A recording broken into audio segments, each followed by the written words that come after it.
วัดดอนจันทร์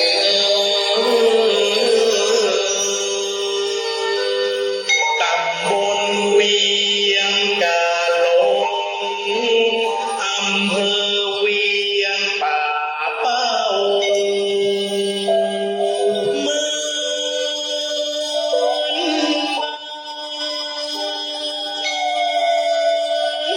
พระครูประหลัด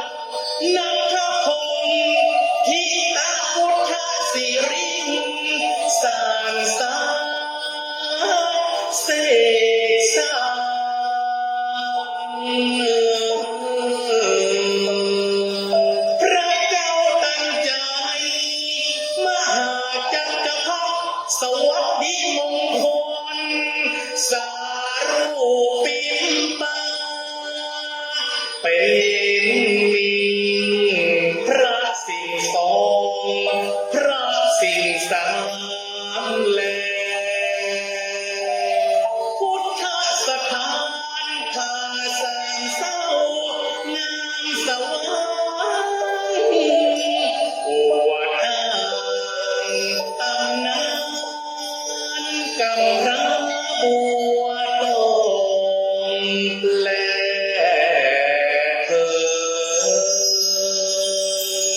เป็นป่าไม้เสือเหลืองประเดียวการผงเมืองวัดว่าน้องเมืองศีลธรรมล้ำเลิศ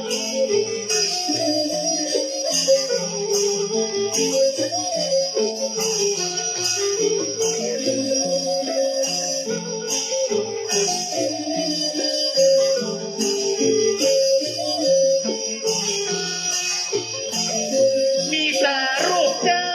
พิมพ์ป่าพระสิงห์ล้านนาองค์พระเติดมาขอพรชัยบังเกิดสำริดสำเร็จสมภาธนาศูนย์รวมจิตใจพี่น้องสะเสริญแท้ทองไว้สาดมาชมดอกเอืองเห็นผาอลังการตาทุกสิ่ง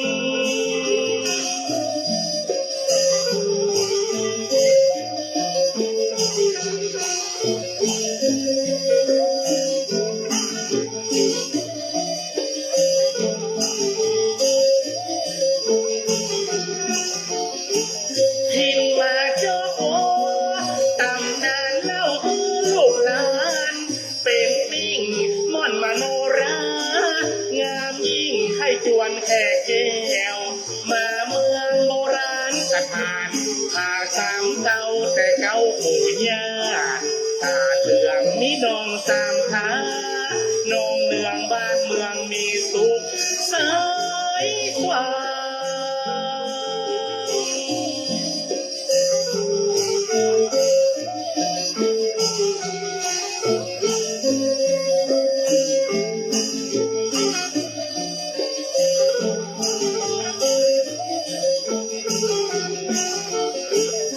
มีอ่างเก็บน้ำไว้พักผ่อนหย่อนใจ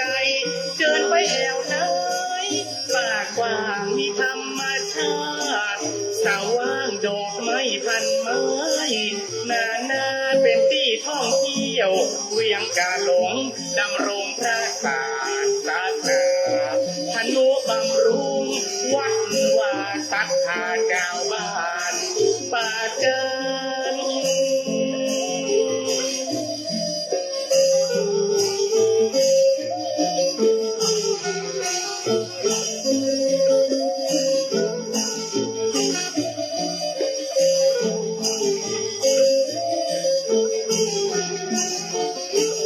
ชุมชนมีคุณธรรมน้อมนำจำสอนตั้งมั่นเศรษฐกิจพอเพียงนั้นสืบสานและพัฒนางามประเพณีล้านนาสืบสานกันมางามตาน้ำห้วยไหลรินทาลาชื่นชมอุราล้ำเลิศ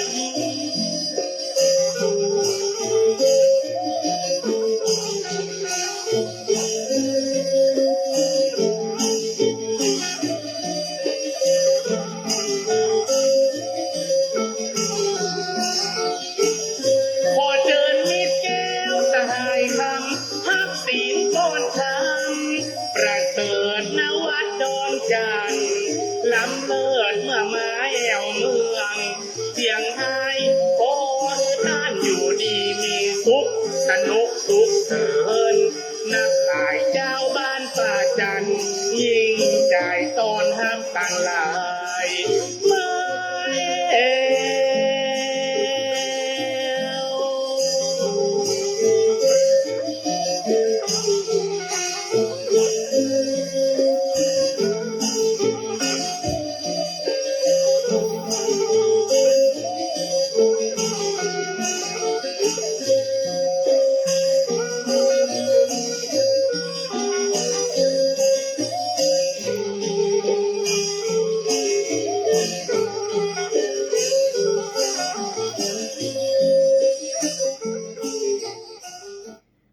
ขอยอหัตถาวันทากราบน้อมต่างดวงดอกซ่อมมาทุกบุภาตัวข้าม่อนน้อยกราบไหวทูลสาไตรรัตนาสามดวงเก้าเงาไหวเจ้าสังฆะครูบาอาจารย์ตนกองวัดงามสั่งซ้อนม่อนค่าสั่งซ้อนม่อนค่าข ขอนอบน้อมในคุณพระรัตนตรัยอันมีคุณพระพุทธคุณพระธรรมคุณพระสงฆ์คุณพระรัตนตรัยอันปกห่มแก่เก้าเกษาปกห่มศรัทธาสาธุชนชาวพุทธศาสนิกชนทุกผู้ทุกท่าน ขอย่อมือ10 นิ้วถวายความเคารพมายังครูบาอาจารย์พระเถรานุเถระครูบาสังฆะพระสังฆาธิการพระสงฆ์ทุกรูปทุกตน ขอความสุขความเจริญในธรรมขอจงมีแก่ศรัทธาญาติโยมสาธุชนพุทธศาสนิกชนธรรมสวัสดีมายังปะอุ้ยแม่อุ้ยลุงปานาอาสาธุชนและเอกละอ่อนเยาวชนนักเรียนนักศึกษาตลอดถึงผู้สนใจในทางธรรมลำดับโอกาสจากนี้ไปจะได้นำทุกท่านเข้าสู่รายการธรรมะของทางสถานีวิทยุกระจายเสียงแม่ขจารย์โมเดิร์นเรดิโอ FM 94.50 เมกะเฮิรตซ์ทดลองประกอบกิจการในประเภทกิจการทางธุรกิจออกอากาศณอาคารเล็กที่103หมู่ที่6บ้านสันมนาตำบลเมเจดีอำเภอเวียงป่าเป้าจังหวัดเชียงรายลิงก์สัญญาณไปที่ 98.75 เมกะเฮิรตซ์วัดห้วยตองซักเรดิโออำเภอจอมตองจังหวัดเชียงใหม่และในโอกาสนี้ก็ต้องขออนุโมทนาขอบคุณกับเจ้าของสถานีทุกสถานีด้วยกันและก็ขึ้นเครือข่ายขึ้นสีขาวเพื่อชาวประชาตลอดจนถึงศรัทธาญาติโยมตั้งหลายที่ได้ติดตามรับฟังรายการอยู่ณขณะนี้ก็เป็นรายการธรรมะบันเทิงใจจัดทุกๆวันจันทร์และวันอังคารตั้งแต่เวลา 18:10 นาทีจนถึง 2 ทุ่มโดยตนตัวอาตมาภาพพระครูประหลัดนัทพงศ์ทิตาอุทัสสิริเจ้าอาวาสวัดดอนจันทร์ตำบลเวียงกาหลงอำเภอเวียงป่าเป้าจังหวัดเชียงรายได้มาเป็นต้นเป็นองค์ในการจัดรายการในช่วงค่ำเย็นวันนี้ก่อนอื่นศรัทธาญาติโยมวันนี้ก็จะได้มาร่วมกันสดับรับฟังพระธรรมเทศนาอันเป็นน้ำธรรมคำสอนแห่งองค์บวรพระสัมมาสัมพุทธเจ้าที่ได้เรียบเรียงร้อยมาจากครูบาอาจารย์เป็นน้ำธรรมคำสอนในฉบับพระธรรมเทศนาพื้นเมืองเหนือวันนี้ก็จะเป็นการแสดงพระธรรมเทศนาพื้นเมืองเรื่องมหาอุปคุตมัทพญามารก็ถึงผูกที่5ผูกคน5ในวันนี้แล้วซึ่งพระธรรมเทศนามีตึงมดตึงมวลด้วยกันมี6ผูก6เรื่อง6ผูก6ตอนก็จะได้เทศเป็นสาล้านนาเป็นการเทศเป็นกำเมืองแล้วก็มีการสรุปธรรมในช่วงที่2ของรายการธรรมะศรัทธาญาติโยมติดฟังต่างบ้านต่างจองทำงานหรือยั่งงานมาหมุนวิทยุมาฟังรายการธรรมะในช่วงต่างๆเราก็ได้ความรู้จะได้เกิดความบันเทิงใจเหมือนกับรายการธรรมะบันเทิงใจสโลแกนฟังสบายสไตล์ชิวๆพักเรื่องการเรื่องงานพักผ่อนหย่อนใจกินข้าวน้ำข้าวแรงแล้วก็เติมอาหารใจเข้าไปโดยเพื่อเกิดความชุ่มชื่นความบันเทิงใจฟังสบายสไตล์ชิวๆตามรายการธรรมะในเย็นวันนี้เมื่อฟังแล้วเกิดความชุ่มชื่นใจมีความปิติยินดีในธรรมเกิดความอิ่มเอมเปรมปรีใจเกิดกำลังใจในการทำคุณงามความดีสร้างกุศลเกิดกำลังใจในการที่จะไปทำงานต่อในวันรุ่งขึ้นมีกำลังใจในการใช้ชีวิตในวันต่อไปการได้สดับรับฟังพระธรรมเทศนาเพิ่นก็มีข้อคิดคติสอนใจการดำเนินชีวิตและเป็นกำลังใจในการสร้างกุศลคุณงามความดีและตลอดถึงในการประกอบกรรมดีด้วยกายด้วยวาจาด้วยใจอีกทั้งยังเป็นการกล่าวสนับสนุนส่งเสริมให้เกิดความภูมิใจ ในความเลื่อมใสศรัทธาในพระศาสนาในพระรัตนตรัยและก็ยังนำหลักคุณธรรมจากคำสอนในหลักธรรมที่เราได้ยินได้ฟังมาจากครูบาอาจารย์ที่เพิ่นได้มาเผยแผ่ได้มาเทศนาได้มาบรรยายปาฐกถาหลายๆแนวด้วยกันก็ล้วนแล้วก็เพื่อเป็นการสร้างคุณธรรมความดีให้เกิดในจิตในใจและคุณธรรมนั่นเองธรรมะเองก็จะคุ้มครองป้องกันภัยเฮาท่านทั้งหลายให้อยู่เย็นเป็นสุขปราศจากกิเลสความทุกข์ทั้งหลาย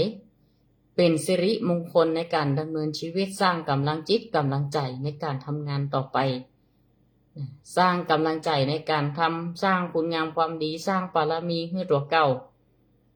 เป็นการเติมเต็มให้ชีวิตจิตใจอย่างวันนี้เราผ่านร้อนผ่านหนาวผ่านเย็นผ่านทุกสภาพผ่านทุกปัญหาผ่านทุกอุปสรรคร่างกายอาจจะเพลียจะเหนื่อยจากการทำงานเพลียจากการใช้ชีวิตในแต่ละวันตามกิจวัตรประจำวันของเราแต่ร่างกายเราก็ยังได้พักผ่อนอยู่และจิตใจนั้นมันบ่ได้พักนะศรัทธาญาติโยมจิตใจเครื่องรับรู้ถึงสภาพอารมณ์ที่ผ่านตาก็หันรูปหูก็ได้ยินเสียงจมูกหูดังนี่ได้รับกลิ่นลิ้นได้รับรสกายรู้จักการสัมผัสทุกเนื้อต้องตัวต้องกายและใจนั่นเองอันยังก็ตามไหลมาอยู่ที่จิตที่ใจของเฮาหากว่าเมื่อใดเฮาบ่ได้การกรองบ่มีภูมิป้องกัน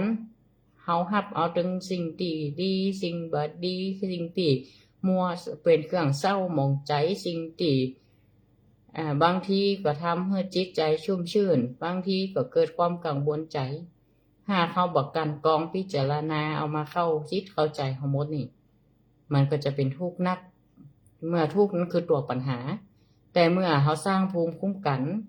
ให้จิตใจของเฮาแล้วมองเห็นสภาวะทั่วไปของปัญหาเหล่านั้นให้มันน้อยลงมองหันสภาพปัญหามองหันสภาพของอกุศลกรรมด้วยกายด้วยวาจาด้วยใจที่กำลังคุณมองอยู่นั่นเฮาเอาธรรมะมาเอามากันมากรองเอามาซักฟอกให้มันขาวจิตใจเฮาถึงจะได้มีกำลังอกกำลังใจในการสร้างบารมีคือสร้างกุศลความฉลาดรู้ฉลาดคิดฉลาดทำต่อไปก็เปิงกวนสมควรแก่เวลาที่อาตมาภาพจะได้แสดงพระธรรมเทศนาเปิ้นเมืองเรื่องมหาอุปคุตมัทพยามานผูกที่5ผูกสุดท้ายนี่สัปดาห์หน้าเนอะญาติโยมศรัทธาพ่ออุ้ยแม่อุ้ยลุงป้านาอาศรัทธาละอ่อนตั้งหลายติดตามรับฟังอยู่ในช่วงตอนเย็นวันนี้และก็ขออนุโมทนากับทุกๆท่านที่ได้ติดตามผ่านการไลฟ์สดทาง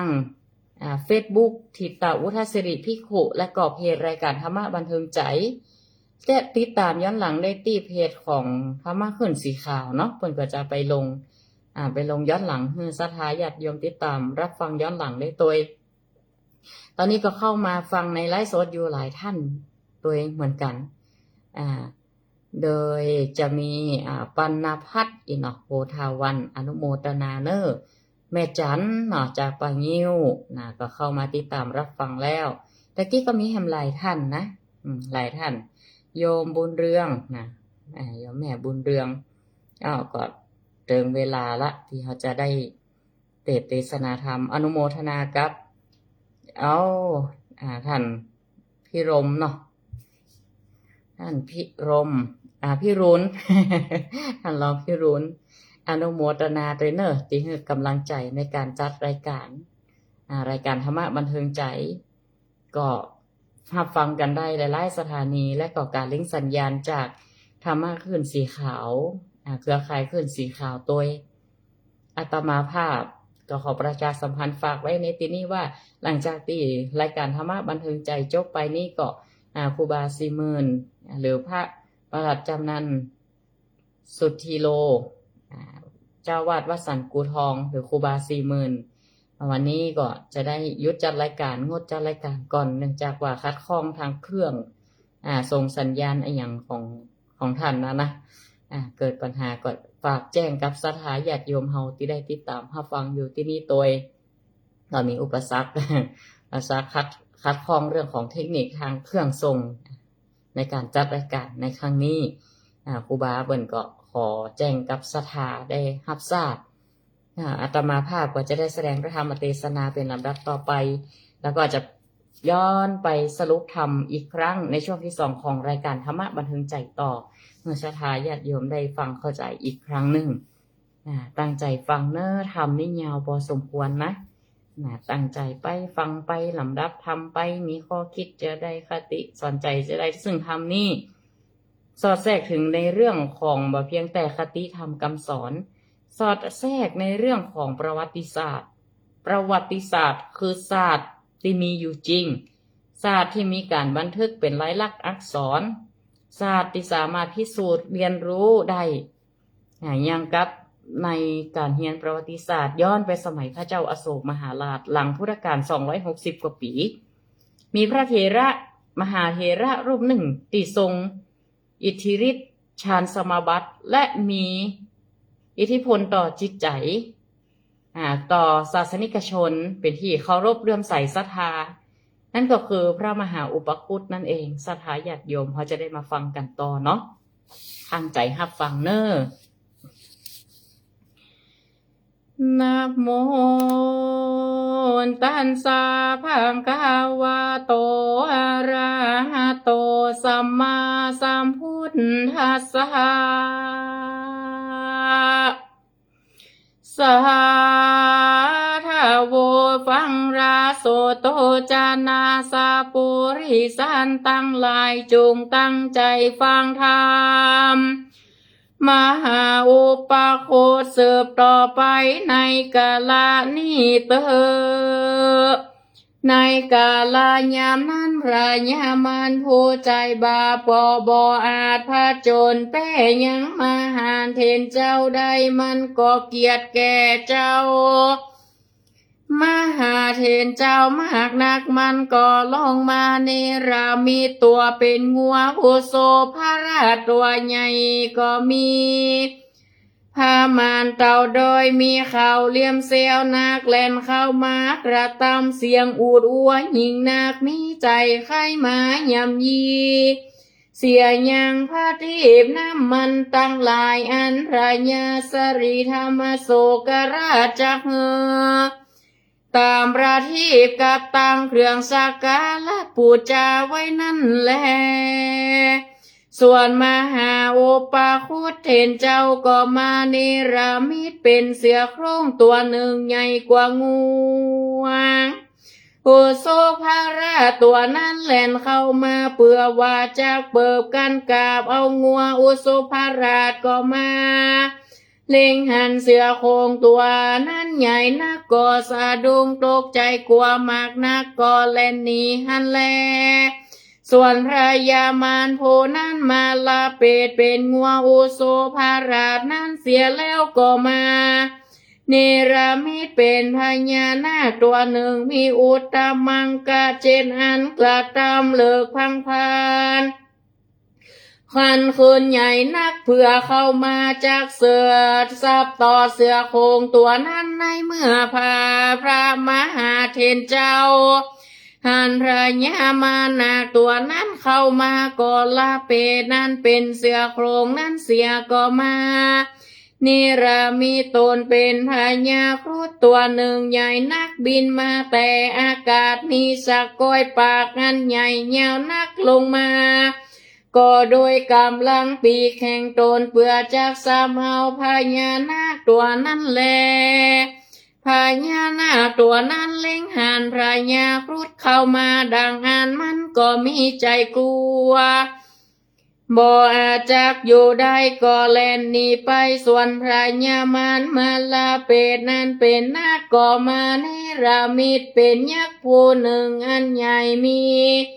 มือถือค้อนเล็กใหญ่เต่าลำตาลเข้ามาเปื่อจากตีพระยาครุฑเหือย่อยไปว่าอ่านมหาเทนเจ้าเล็งหันยักษ์ตัวนั้นแล้วก็ลาเป็นนั่นเป็นพญาครุฑเสียก็มานิรามีตนเป็นมหายักษ์ผู้หนึ่งใหญ่กว่ายักษ์ตัวนั้นมีมือถือค้อนเล็กงานใหญ่กว่าค้อนเล็กยักษ์ตัวนั้นก็เฮือโลกเป็นเปลวไฟมีตนอันใหญ่ยิ่งนักเข้ามายืนอยู่สองหน้ายักษ์ตัวนั้นเปื่อจากตีหันแลงพญามารผู้นั้นมหาเทนเจ้าตนอันเนรามิตเป็นพญามหายักษ์ตัวใหญ่มีใจอันกลัวมากนักก็แล่นหนีไปเมื่อไปล้วนจริงคะนิง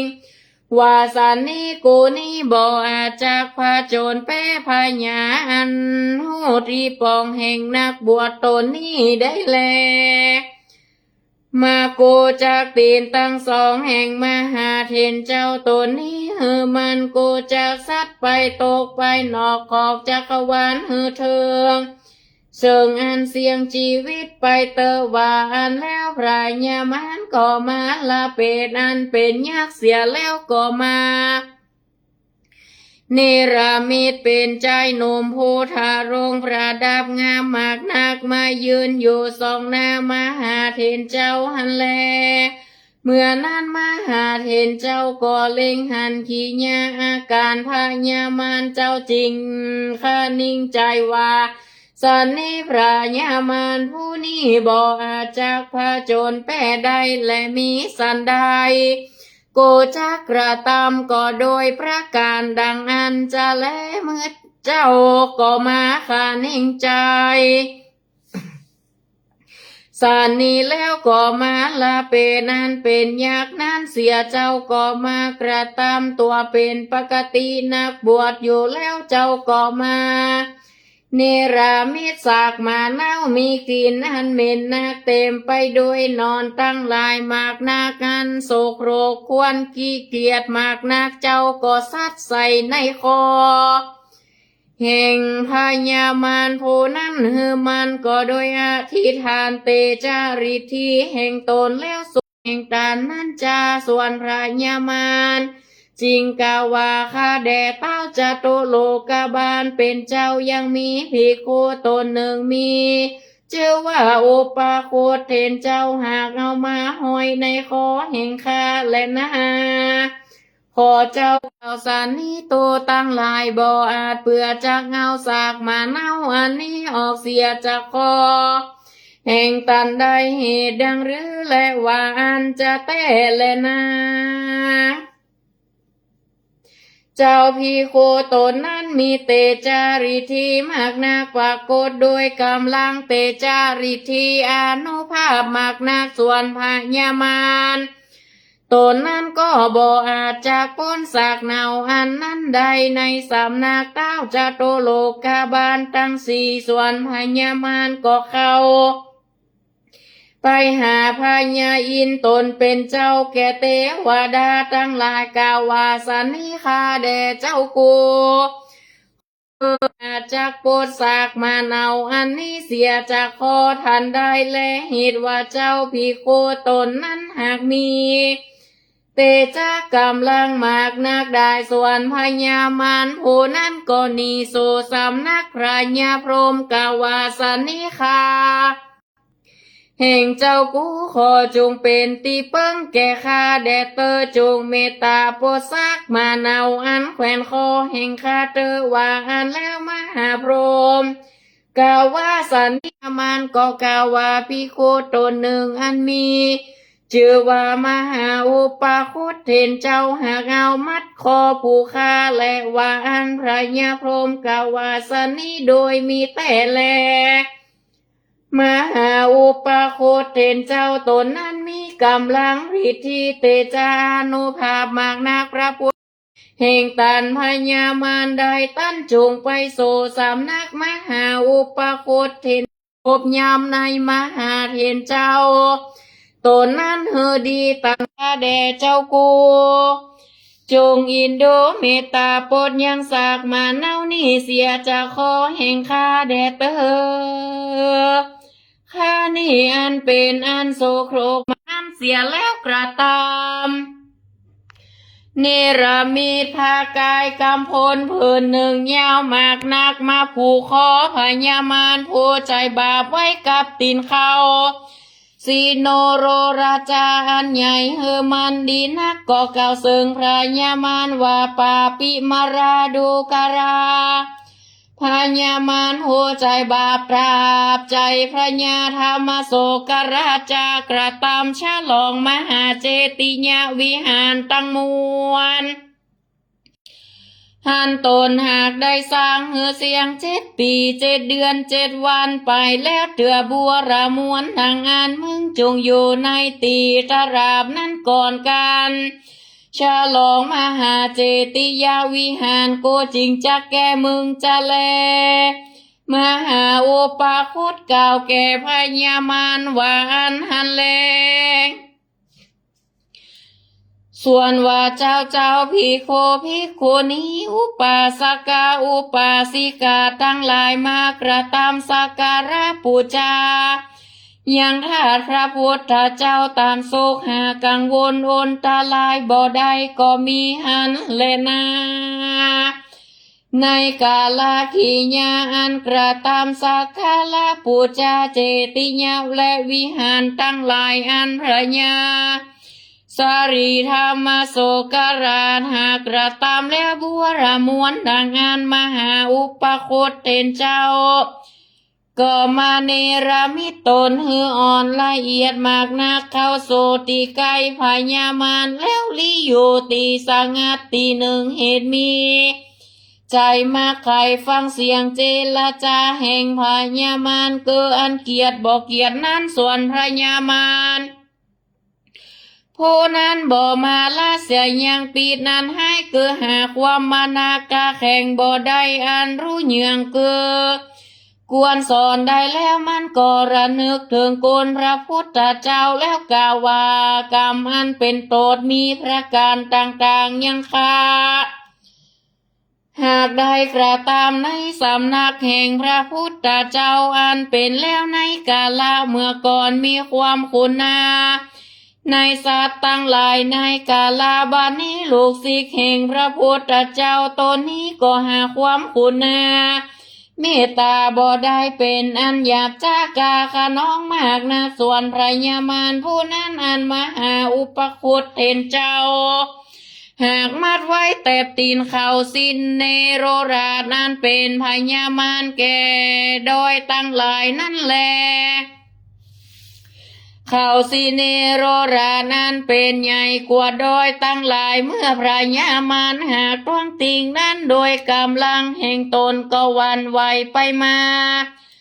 ระโดดดังจะแตกจะหักจะเกลื่อนจะปังไปพระญามารผู้นั้นก็มาระนึกถึงยังโกนแห่งพระพุทธเจ้าเมื่อไปล้นมันก็ระเนืองถึงบุญกรรมแห่งตนอันใดกระทำมาแต่ก่อนจริงกล่าวคาถาว่ายังกระตังปุญญาพลังปุญญาสะเมอิตาเมโทคาธรรมานิตาตาโหนตีดังนี้บุญอันกูหากได้กระทำมาพาลาแห่งบุญอันนี้พี่ยังมีแก่โกแต่ดังอันในกาลาบัดนี้กูมีสภาวะเป็นตกมากนักกูนี้จงเหือป้นเสียจากทุกตั้งมวลแด่เตอพระพุทธเจ้าเกิดมาเป็นพระในโลกก็มีด้วยประการสันใดในกาลอันจักมาไปนานี้จงเหือข้าได้เป็นพระตนหนึ่งเตอกีราดังเฮาจักหูมานี้พระญามารผู้นี้หากได้กระทำบุญสาภาวะอันจักได้เป็นพระตนหนึ่งในสำนักพระพุทธเจ้าตั้งหลายเมื่อก่อนและเมื่อไปโลนนั้นมันก็เหือบังเกิดใจบาปร้ายมากนักมันก็กาดกาเสียอย่างบุญสมปานอันนั้นอันจักได้ เป็นพระนั้นก็ได้กระทำโทษแก่พระพุทธเจ้าหันแลดังเฮาจากหูมานี่พระพุทธเจ้าแห่งเฮาเมื่อยังทรมานไปนิพพานเถื่อวันนั้นหากใดตำนายไว้ว่าพระญามารผู้นี้ก็จักได้เป็นพระปัจเจกโพธิสัตว์ตนหนึ่งในติโสติโสยแห่งแสนมหากรรมนี้จะแลมหาอุปโคตเทนเจ้าได้ยินถ้อยคำพระญามารหันระนึกถึงคุณแห่งพระพุทธเจ้านั้นแล้วมหาอุปโคตเทนเจ้าก็เข้าไปไกลพระญามารก็เก่าแก่ก็มาแก้ผ้าไก่ปันอันผูกพระญามารกับตีนเขาสีเนโรราจานั้นเสียแล้วก็กล่าวซึ่งพระญามารว่าปาปิมาราดูกราพระญามารมึงจึงอดใจอย่าเกียดแก่กูเตอประโยชนาตั้งมวลก็หักเหือแล้วพ้นจากกลตาลายแก่บุญหันพญาสรีธรรมโสกราชหากระทำนั้นแด่เตอมหาอุปโคตเทนเจ้าเก่ากับพญามารว่าสันนิดูกราพญามารมึงปรารถนาเป็นพระนั้นก็เตได้หันพระพุทธเจ้ามึงหากได้หันเตแลโตตั้งหลายนี้เท่าได้หันทำพระพุทธเจ้าคือศีลสมาธิปัญญาและปัญญาตั้งมวลแห่งพระพุทธเจ้าเต่าอันได้ก็ส่วนประกายตั้งมวลคือว่าเนื้อตนแห่งพระพุทธเจ้าตัวตั้งหลายบอกเคยได้หันสักเดือแลตันจงสำแดงยังรูปกายก็คือเนื้อตนตั้งมวลนั้นพระพุทธเจ้านั้นแห่งกูตั้งหลายตัวตั้งหลายไข่หันก็ยังรูปกายแห่งพระพุทธเจ้านั่นแลเต่าเว้นไว้แต่ตันเคยได้หันมาผู้เดียวเมื่อพระญามารหากได้ยินกรรมมหาเทนเจ้ากล่าวสันนิฆาแด่เจ้าโกมักใครหันรูปพระพุทธเจ้าข้าก็หากจักสำแดงว่าอันแล้วก็เข้าไปสู่ปาฏิหนึ่งแล้วมีใจมาใครสำแดงยังรูปพระพุทธเจ้าเฮอมหาเทนเจ้าคืออุปโคตได้หันนั่นแหละนะตีนั้นพระมหาอุปคุตเทนเจ้าและพิโคสังฆาตั้งหลายและพระญาสรีธรรมโสกราชก็เฮือพระสมจุมนุมมายังคนตั้งหลายอันมากนักมีต้นว่าพิโคและพิโกนี้สามเณรีอุปาสกาอุปาสิกาเจ้านิคมและเจ้าเมืองอันมาพระสมจุมนุมกันในตีนั้นคนตั้งหลายก็เอากันไปสู่ปาตีนั้นแล้วพระญามารผู้นั้นก็กล่าวแก่มหาอุปโคตเทนเจ้าดังนี้พิและมีดังอ่านเจ้ากูตั้งหลายอย่าได้ไว้ขาเตอขาจักกระทำตามกำเจิญและพระมหาอุปโคตได้ยินกำแห่งพญามารผู้นั้นก็มีใจยินดีมากนักทันแลพญามารผู้นั้นก็มานิรมิตเนื้อตนตั้งมวลแห่งพระพุทธเจ้าก็โดยฤทธิเตจาแห่งตนทรงได้18 ศอกประดับประดาโดยตำรามหาปุริสลักษณะได้32 ประการเฮือประดับโดยพยัญชนะอันน้อยหันใหญ่ตั้งมวลเฮือรุ่งเรืองงามยิ่งนักเป็นมังกลาอันอุดมยิ่งได้280 ทัศนั้นเราก็สำแดงปาเจตวันอาลามันเป็นติโยของพระพุทธเจ้าอันหนึ่งคือคันธากุดีอันเป็นตีนอนแห่งพระพุทธเจ้าอันหนึ่งคือเต้นนอนแห่งพระพุทธเจ้าและพระการหนึ่งอสิติสาวกเจ้าตั้งหลายอันได้80 พระองค์เป็นตนว่ามหาสารีบุตรมหาโมคคัลลานและมหาอนันตะตนเป็นอุปถาก แห่งพระพุทธเจ้าอันหนึ่งก็หมู่ขีณาสาวกเจ้าทั้งหลายเป็นการกล่าวยังธรรมเทศนามหาอุปคุตปัญจมังผูกทวนหาก็บังคมสมเลสเดนอุปคุตมัดพญามารญาติโยมสาธุชนทั้งหลายได้ตั้งใจฟังแล้วถ้าว่าเราฟังตั้งแต่ต้นมานั่นนะศรัทธาญาติโยมการเจ้าได้เป็นพระพุทธเจ้าบ่ใช่เรื่องง่ายเนาะแม่พญามารก็ยังปรารถนาอยู่นะ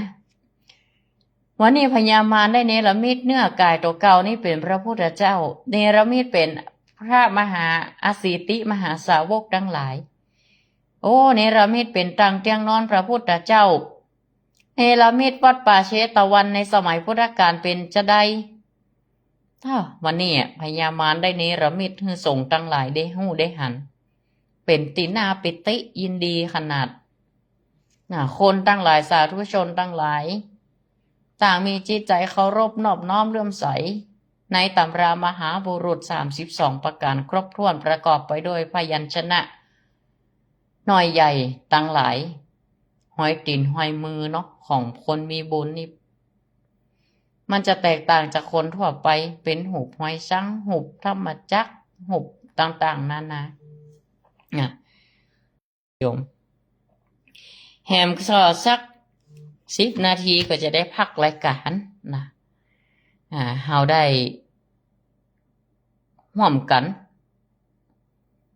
ติดตามรับฟังพระธรรมเทศนาในวันนี้ก็ถือว่าเปิดมหาสางาน